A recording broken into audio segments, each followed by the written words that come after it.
నేడు పోలవరంలో చంద్రబాబు పర్యటన ప్రాజెక్టు పనులు పరిశీలించనున్న సీఎం అనంతరం పనుల పురోగతిపై సమీక్ష. కడప జడ్పీ చైర్మన్ ఎన్నికకు సర్వం సిద్ధం. ఇప్పటికే క్యాంపులో ఉన్న వైసీపీ సభ్యులు నేరుగా కార్యాలయానికి వచ్చేలా ఏర్పాట్లు. నేడు ఖాళీ ఎంపీపీ వైస్ ఎంపీపీ స్థానాలకు ఎన్నికలు. అనంతపురం కడపలో ఏర్పాట్లు పూర్తి. గెలుపు కోసం టీడీపీ వైసీపీ వ్యూహాలు. అనంతపురం జిల్లాలో దొంగ బీభత్సం. ఆమిద్యాల వజ్రకరూరు బంకుల్లో దోపిడీ, సిబ్బందిపై దాడి, 3 లక్షల దాకా అపహరణ. నకిలీ వెండితో బంగారం కాజేసే యత్నం. జ్యువెలరీ షాప్ లో బురిడీ కొట్టించే పన్నాగం. విశాఖలో 2 మహిళల ఆటకట్టు. విశాఖలో త్వరలో రతన్ టాటా ఇన్నోవేషన్ హబ్. విఎంఆర్డీఏలో భవనాలు సిద్ధం చేశామన్న కలెక్టర్. తిరుపతిలోనూ సమకూర్చాలన్న సీఎం. పిఠాపురంలో ఏ రాజు, ఎవరా అమ్మాయి? ఇది మ్యారేజ్ ఇన్విటేషన్ కాదు, నేను కొత్త బిజినెస్ స్టార్ట్ చేస్తున్నాను. కానీ ఎలా? బాస్ వాలా.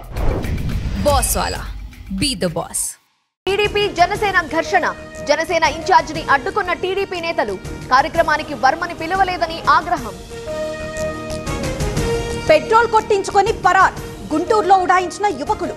సీసీ ఫుటేజ్ సాయంతో పట్టుకునే ప్రయత్నం.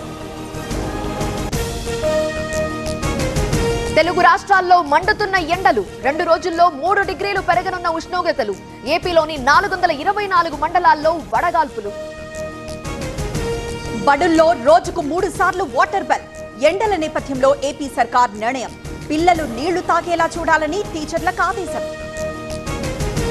నేటి నుండి శ్రీశైలంలో ఉగాది ఉత్సవాలు. సాయంత్రం స్వామి అమ్మవార్లకు వాహన సేవలు. రాత్రి 7 గంటలకు ఉత్సవమూర్తులకు గ్రామోత్సవం. పార్వతీపురంలో ఏసీబీ ట్రాప్. 60,000 లంచంతో దొరికిన అధికారి. కమిషన్ అడగడంతో ఏసీబీని ఆశ్రయించిన వ్యాపారి. గంజాయి లేడీ డాన్ అరెస్ట్. ఒడిశాలో పట్టుకున్న తెలంగాణ ఎస్టీఎఫ్ పోలీసులు. సంగీతపై గతంలోనూ గంజాయి కేసులు. నల్లగా ఉన్నానని వివక్ష చూపించారు. గత 6 నెలల నుండి ఎన్నో కామెంట్స్ చేశారు. ధైర్యంగా ఎదుర్కొంటానన్న కేరళ చీఫ్ సెక్రటరీ.